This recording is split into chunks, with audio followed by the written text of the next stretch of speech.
রাজ্য সরকারের উদ্যোগে এবং মালদা জেলা প্রশাসনের সহযোগিতায় সম্মাননা জ্ঞাপন অনুষ্ঠান অনুষ্ঠিত হলো মালদা কলেজ অডিটোরিয়ামে। এদিন জেলার বিভিন্ন দপ্তরে কর্মরত সরকারি কর্মী, আধিকারিক এবং জনপ্রতিনিধিদের ভালো কাজের জন্য পুরস্কৃত করলো মালদা জেলা প্রশাসন। এই উপলক্ষে শনিবার মালদা জেলা প্রশাসনের পক্ষ থেকে এরপর শহরের কলেজের অডিটোরিয়ামে এক অনুষ্ঠানের আয়োজন করা হয়। অনুষ্ঠানে হাজির ছিলেন রাজ্যের দুই মন্ত্রী সাবিনা ইয়াসমিন এবং তাজমুল হোসেন। এছাড়া উপস্থিত ছিলেন জেলা শাসক নিতিন সিংহানিয়া, মালদা জেলা পরিষদের সভাধিপতি লিপিকা বর্মন ঘোষ, বিধায়ক আব্দুর রহিম বক্সি, সাবিত্রী মিত্র, সমর মুখার্জি, চন্দনা সরকার, ইংরেজবাজার পৌরসভার চেয়ারম্যান কৃষ্ণেন্দু চৌধুরী, পুরাতন মালদা পৌরসভার চেয়ারম্যান কার্তিক ঘোষ সহ অন্যান্যরা।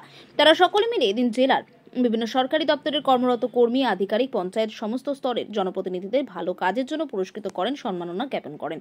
মালদা জেলা শাসক নিতিন সিংহানিয়া জানিয়েছেন, পশ্চিমবঙ্গ সরকারের যে বিভিন্ন দপ্তর রয়েছে সেগুলি মোটামুটি 100 জনকে তারা সংবর্ধনা জানালেন এবং খুব ভালোভাবে কাজ করেছেন। 2024-25 আর্থিক বর্ষের এই দপ্তরে যারা কর্মী আছেন, জনপ্রতিনিধি আছেন, তারা একদম গ্রাউন্ড লেভেলে মানুষের পাশে গিয়ে কাজ করেছেন এবং ভালো কাজ দেখে আজ তাদের সম্মাননা প্রদান করা হয়।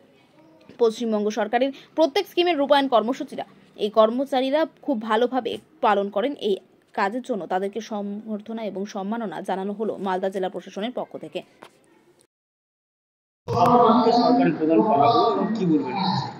বাংলার মুখ্যমন্ত্রী শ্রীমতী মমতা ব্যানার্জির অনুপ্রেরণায় আজকে জেলা শাসকের এবং জেলা প্রশাসনের উদ্যোগে মালদা জেলার প্রায় 91 জন আধিকারিককে আমরা সম্মাননা প্রদান করলাম এবং বেনিফিশিয়ারিকে আমরা তাদের তুলে দিলাম, সরকারি যে সুবিধা সেই তুলে দিলাম। আমি ধন্যবাদ জানাই জেলা শাসককে যে এবার প্রথম মালদা জেলায় এইভাবে যারা ভালো কাজ করে, বিভিন্ন ডিপার্টমেন্টে যারা ভালো কাজ করে তাদেরকে আজকে পুরস্কৃত করা হলো। এই পুরস্কৃত করার মূল উদ্দেশ্য হচ্ছে তাদেরকে আরও আগামী দিনে অ্যাক্টিভ এবং তারা আরও অনুপ্রেরণা পাবে এবং তাদের দেখে তাদের নিম্নস্থ যারা আছে বা আশেপাশে যারা কাজ করে কলিগরা তারাও অনুপ্রেরণা পাবে। ফলে এই পুরস্কৃত সিস্টেম এটা আমি খুব পছন্দ করি, কারণ ভালো কাজের জন্য পুরস্কৃত হওয়া এটা খুব জরুরি আছে।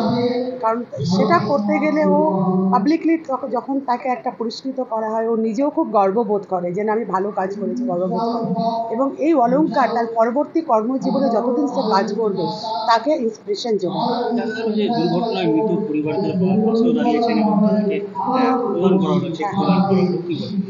দেখুন, এটা তো আমাদের কোনো দুর্ঘটনাই আমাদের কাছে সুখের নয়, সমস্ত দুর্ঘটনাই আমাদের কাছে খুব দুঃখের।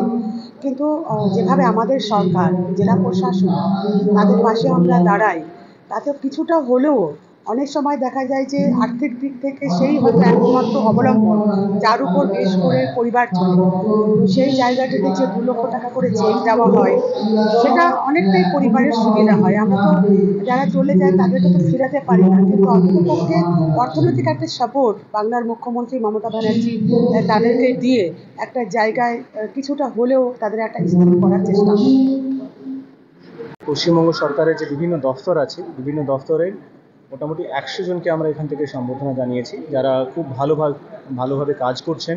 2024-25 আর্থিক বর্ষে বিভিন্ন দফতরের আমাদের যারা কর্মী আছেন, জনপ্রতিনিধিরা আছেন, যারা গ্রাউন্ড লেভেলের মানুষের পাশে থেকে কাজ করছেন, তাদেরকে just as a token of motivation তাদের ভালো কাজকে রেকগনাইজ করা হয়েছে এবং 2025-26-এর একটা যে আমরা রোড ম্যাপ তৈরি করেছি যে পুরো বিভিন্ন দফতরে কীভাবে ভালো ভালো কাজ আমরা করতে পারি সেটাও আজকে আলোচনা হয়েছে। এর মাধ্যমে আমরা আশা করব যা রেসপন্সিবিলিটিস প্রত্যেক আমাদের কর্মচারী জনপ্রতিনিধিদেরকে দেওয়া হয়, তারা খুব ভালো করে সেটা কাজ করে মানুষের পাশে থেকে পশ্চিমবঙ্গ সরকারের প্রত্যেক স্কিমের রূপায়ণ। ব্যুরো রিপোর্ট, উত্তরের প্রহরী।